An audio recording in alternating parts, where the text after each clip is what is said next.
a good guy who I enjoy watching perform, friend of the show, I'm bad introducing people. McKenzie-Boone!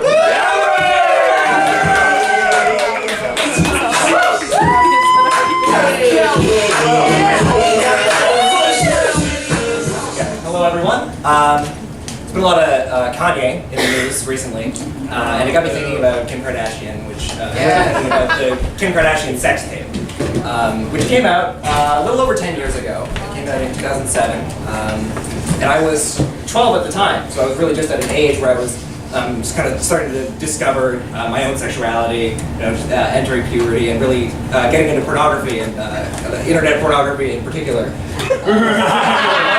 So this was truly this tape. It was so present in the zeitgeist at the time that it was really one of the foundational experiences of my pornographic and probably sexual life. So I just really wanted to share that with you guys. And as I sat down this week to prepare to write a comedy bit about the video, I realized quickly that nothing I could write could possibly be as funny or as bizarre as the video itself is, so I'm just going to screen that. So let's enjoy.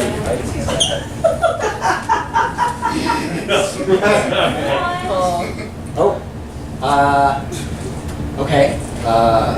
Looks like the video is not. Looks like there's a problem with the video. That is okay. I do have it memorized. So I will. I'll recount it for you guys. I also have some notes that I made. All right. So we open on Kim applying mascara in the mirror. She does that for a bit, and then she does sort of an address to the audience where she talks to the camera. She assures them that her breasts are real. And she says, I've gotten a lot of flack about this, but these are my real breasts. And she sort of demonstrates that they are by doing sort of like a squeezing motion. Then we got to Ray J. We got our first glimpse of Ray J in the video. He does this angle a lot. He's holding the camera and he's kind of like looking down at it from the top, talking like directly into it, so that like all you can see is like his lips and just like the lower part of his nose. It's a weird camera angle, and he uses it a lot throughout the video. So at that point, we cut to them on the bed. They're still relatively clothed. They're doing sort of a joint address to the audience, and Ray J says, "Hey, I just want you to know that we're high on this drug called love. I love this woman." He spends like a lot of energy setting up, like assuring the audience of the sex tape that this is like a sex tape of love. This is a sex tape with good Christian values. From there, there's kind of just an abrupt cut to penis. We got this is blowjob 1. It's just sort of like it's again a top down, but you see that happening. What's going on? So from there, that fades to black, and then we get our first cutaway. So now we're at a restaurant, and this is just like we're asked to infer this at the audience, but this is just Ray J and Kim. They're just having lunch. And truly, they're just hanging out. There's a point where she's showing off her jewelry, and she tells Ray J, she says, "Oh, but make sure you get a good shot of like my toe ring." And he like tries to point the camera at it, but he cannot find it. He just points it down in the direction of her feet, and then on the second time, he kind of like accidentally gets it, but he's clearly zooming in on the wrong foot. It's on the other foot. Okay, so then after that, we get back into the action, as it were. This is again them sitting on the bed, and Ray said, "Welcome back to the Kim K and Ray J show," which is not something that he said. If anything, that's not what it's called. It doesn't come back in the video. And he goes in for like what's just like the grossest kiss in the world. The problem with like is that he's both looking towards the camera, which is now set up, like he's not holding it anymore, and then he's also like angling his tongue towards the camera, so he really goes in and he gets like kind of like a. It's very pink, bizarre. So from this point we get our first cunnilingus scene. Throughout this is a trend, and there's a scene where he is spreading her legs apart to show them to the camera, and she's kind of resistant. She says, "No, I'm shy," which seems weird at a first pass, but I think is relatable, right? I think like it's understandable. Like even if you're making a sex tape, I think it's still fine to be more self-conscious about certain parts of your body than other parts of your body. I'm not, I'm not criticizing her for that. And the defining thing about all the cunnilingus shots throughout the film are that most of what you see is Ray J's hand. In fact, like it's kind of just like the kiss scene, but with a leg in the way.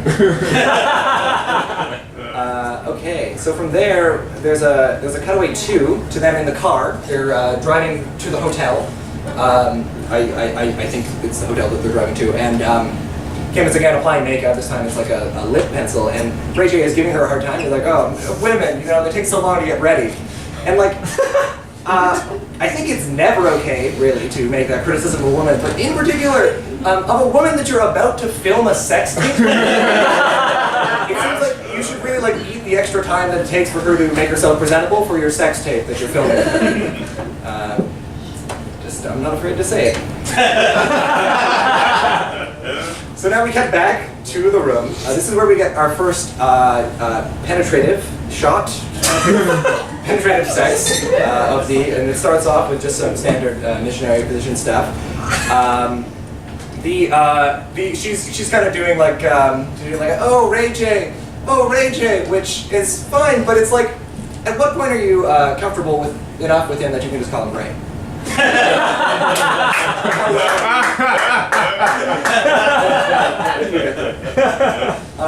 From there we cut away 3. This is the most confusing cutaway because it doesn't cut to a different location. It just cuts to the bedroom, but like they're clothed again and they're just talking to the camera. And Ray J, that's the one we saw in the opening montage where he like kind of like jiggles her butt a little bit, and she says, "Oh, that's just a little taste of me making it bounce."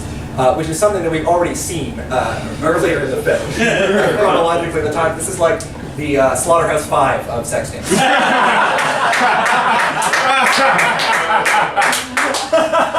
We go from that cutaway into another cutaway where we're back in the hotel, and again Ray J is giving her a hard time. This time for taking a long time to unpack her stuff into the room, and she's protesting because he's giving her a hard time, and he says, "Hey, look, this is your life. I'm just in it." And like, that's probably the most beautiful profession of love I've ever then we get into, like, this becomes the dominant, like, penetrative sex shot.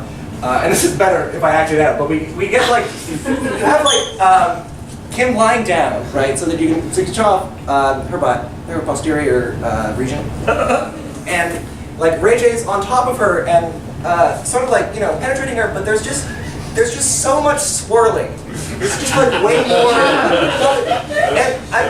it's possible. Look, I understand that it's possible that I'm speaking to my own lack of sexual experience. Like as a 12-year-old, the amount of swirling that I was led to expect would be involved in sex, that has not been my experience thus far. So then there's a cutaway. They have a nice day at the beach. This was like a good date. I mean, this was not bad. So I think they're trying to convince the audience that it's a good day. We got another blowjob scene from a different camera angle, but the noticeable thing is that like when Kim is like giving the blowjob, she has to use like a double overhand grip, which it's like both hands are involved, which gave me a complex to this day. Truly. So then there's another cutaway to the pool side. There's a third blowjob scene, there's more sex, and then there's kind of an ending montage that weirdly like recaps the scenes from the cutaways. We see like a little bit of the beach, a little bit of the poolside, and some of the lunch and the toe ring again. So a lot of what's jarring about the video watching it is like how much Ray J inserts himself into the video, and indeed into Kim. Yeah, it's like, because coming from just contrasting it to like mainstream porn, Like, so much of mainstream pornography is about eliminating the man entirely, right? Because the video is just like filmed through the male lens. It's trying to just like present the woman in the film as a sexual object and allow the viewer to insert himself as the man into the fantasy. I think that's what they're selling. So in a way, like what the Ray J's approach to the sex tape and the sex tape, I think, is a lot more honest than really mainstream pornography.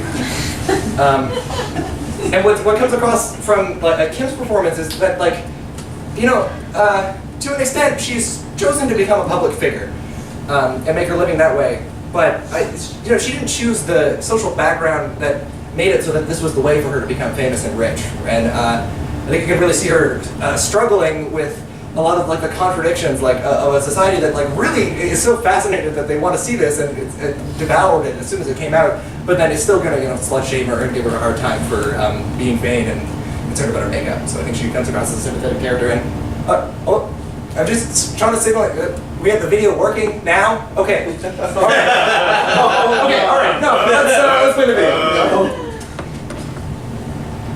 Alric, dinner's ready. Mom, you can't just come in my room without knocking. What are you doing in here? I'm doing comedy. Are you watching a porno? No, Mom, it's for comedy. It's like meta humor. My father and I watch porno all the time. Oh my God, Mom, that's gross. Oh, I like this one. What, Mom? I know which one this is. This is a good one. No. Yeah. Mom. The girls had really good highlights in number 4, but in this one they really toned it down. I don't like Oh it. my God, Mom, you're embarrassing me in front of my friends. I'm sorry, Alric. Mom, this is inappropriate. I don't want to hear about this stuff about you and like Dad and like sex and stuff. Well, I am your stepmother.